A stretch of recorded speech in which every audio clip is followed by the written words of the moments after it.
Hi everyone, I'm Lisa from Down to Earth Gardening and Design, and today I want to talk about some beautiful draping annuals, some options, different options for drapers for your containers.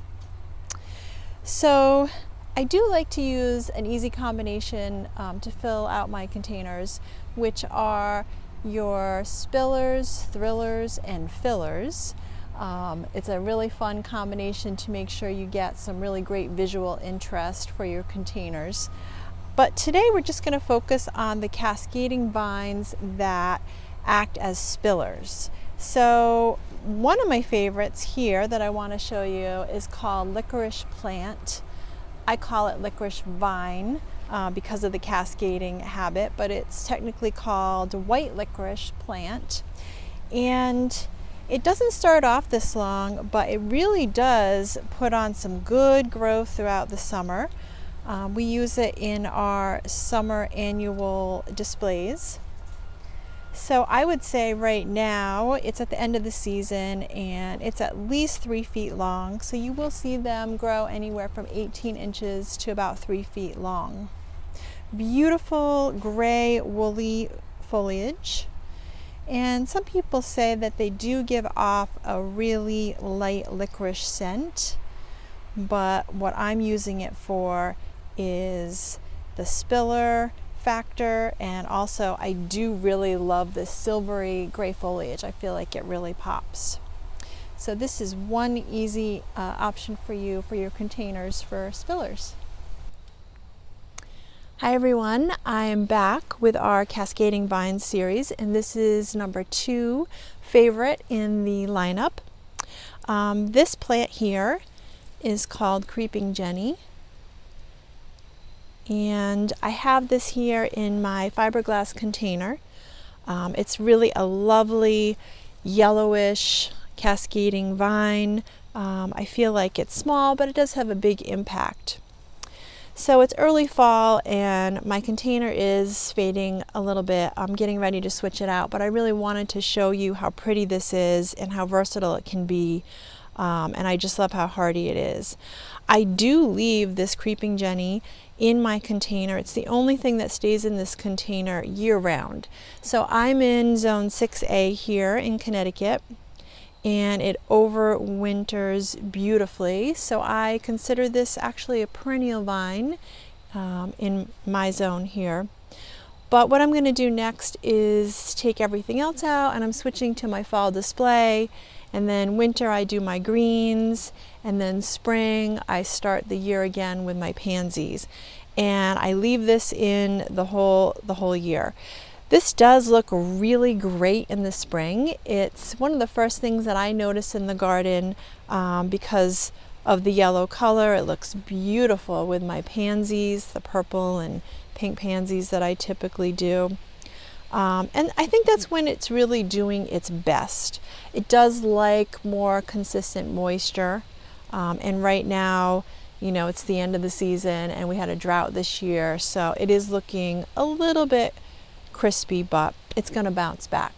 So one of the things that I really do love about this is that it's so hardy. You can also use it as a ground cover in your garden bed, and I can show you that application here. Right next to me I have it in my garden bed, so I'm excited to show that to you as well.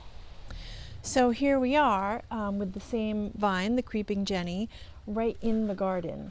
And I think it's really beautiful in this particular garden because it is having the chance to cascade kind of down the rocks. We have this natural stone retaining wall here. I do want to mention though that the Creeping Jenny will do well in full sun to partial shade. And you can see that I have it in partial shade over here.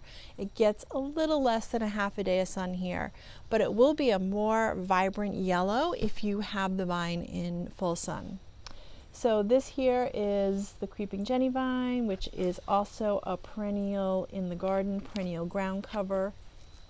Sometimes I will divide it a little bit because it can be a little aggressive in the garden, but I'll let you get creative with it.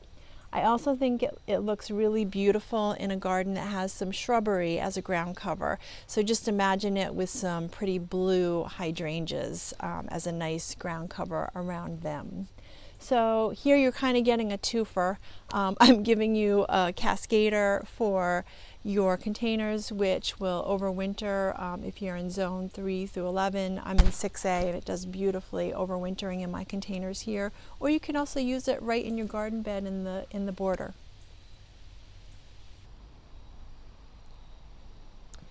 Number 3 favorite container cascader is the potato vine, which is an annual here in Northeast Connecticut.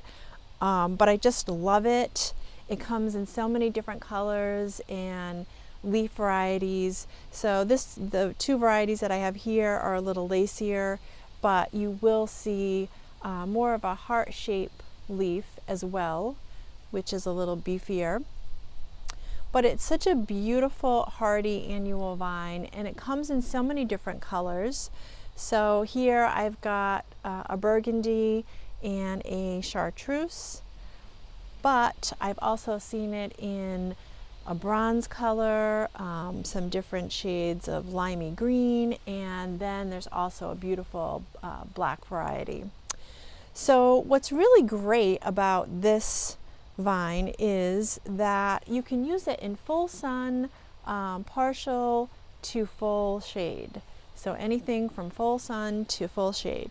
The only thing that I will know is that if you are using the chartreuse or the limey green varieties, they'll be a little bit brighter if they're in the sun.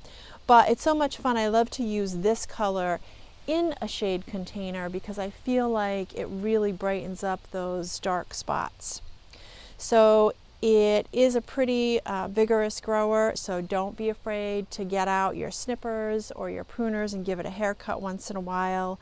But it is beautiful.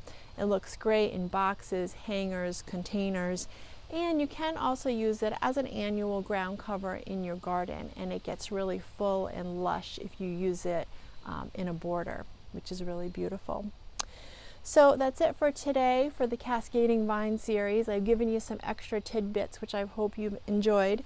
If you liked our video, please go ahead and hit like, and of course subscribe to our channel for some future gardening videos.